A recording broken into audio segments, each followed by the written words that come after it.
Hi friends, welcome back to another episode of Generation Tech. My name is Alan. One of the things that motivated Anakin Skywalker to start murdering younglings and do other things that were considered dark by certain members of society was a simple conversation he had with his mentor and friend, Chancellor Palpatine. Did you ever hear the tragedy of Darth Plageuis the Wise? He had such a knowledge of the dark side, he could even keep the ones he cared about from dying. Anakin, who at the time was having nightmares about his wife Padme dying, obviously was intrigued by the possibility of bringing someone back from death. After that night in the opera, the seed Palpatine planted in Anakin began growing, until one fateful night when the Jedi Order decided to depose Chancellor Palpatine. Anakin was given a choice to either save the secret or let it die with the man who kept it. With his last bit of energy, Palpatine spoke the words that Anakin needed to hear. I have the power to save the one you love. You must choose. So was Darth Sidious telling the truth? Did he actually have the ability to save Padme? Well, in order to understand whether he did or did not, we have to explore his relationship with his own master, Darth Plageuis. In canon, Darth Plageuis was known as the architect of the Sith plan that would eventually be fulfilled by Palpatine through Order 66. But in Legends, he was known for much more. The Muun was one of the most powerful Sith Lords in recorded history. It was said the only thing he feared was losing all that power in death. Not all Force users were created equally. Certain Force users have extremely powerful telekinesis powers, others were extremely adept at influencing other people's minds. Darth Plagueis' talent was midi-chlorian manipulation. Legends say long ago, before the Dark Jedi exiles split from the Jedi and became the Sith, the Jedi Order had been a more gray organization.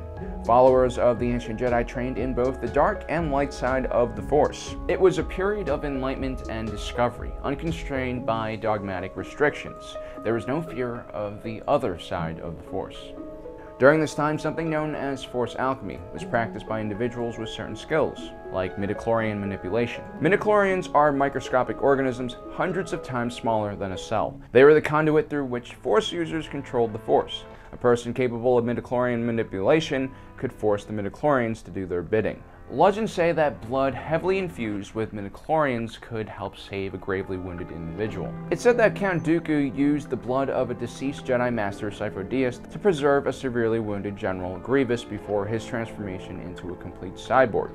Ancient Jedi were also known to have given life to organic masses, which then could be used to plug up severe wounds. It's kind of like Play-Doh, but for people. The ancient Jedi art of alchemy was more or less lost after the Schism. It was deemed as a dark art and only practiced by the Sith. But years of holy war between the Jedi and Sith further degraded the understanding of this art until it was more or less forgotten. Darth Plageuis was only taught the skill of alchemy by his master in order to prolong his own life. His master was waiting for the Chosen One to appear so that he could possess his body.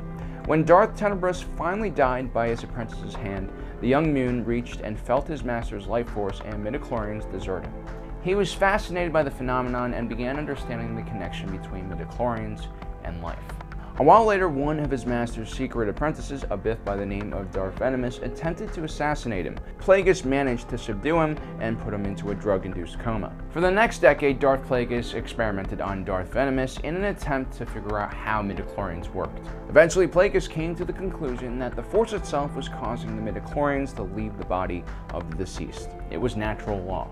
So for months, Darth Plageuis sat with his apprentice Sidious and meditated and challenged the very will of the Force in an attempt to bend it to their will. The Force slowly started shifting to the dark side and became imbalanced. It was that day that Plagueis finally killed Venomous and then resurrected his body several times until his organs had finally expired. Darth Plageuis, by using brute force, had figured out how to bring someone back from death. Now the point of this story is that Darth Sidious was there with Darth Plageuis, and even helped assist him with the resurrection of Venomous. He also kept his master's medical records and data from the attempt as well. So theoretically, Palpatine could help Anakin. But realistically, do Sidious and Anakin have the Force ability to actually achieve the same results as Plageuis?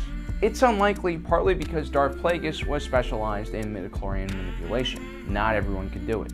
The other reason was after Darth Plageuis figured out how to resurrect someone, he attempted to create life from the Force. The Force in return rejected him and closed him off.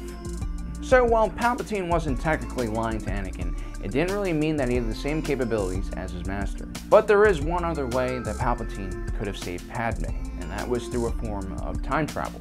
The Lothal Jedi Temple had a gateway built inside that allowed individuals to see both the past and the future, and even alter certain events.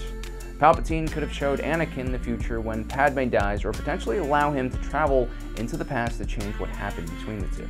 But in the end, not only did Palpatine not help Anakin, he might have even purposely killed Padme.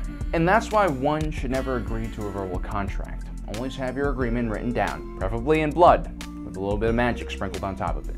Don't forget to subscribe, like us on Facebook, and a special thanks to all you Patreon supporters out there. We should all learn from this tragic story. If a creepy old man offers you the Star Wars equivalent of candy to jump into the Star Wars equivalent of a van with no windows, stab the old man, take the candy, and then sell his van on Craigslist. Thanks for joining us today. If you're watching this, you are Generation Tech.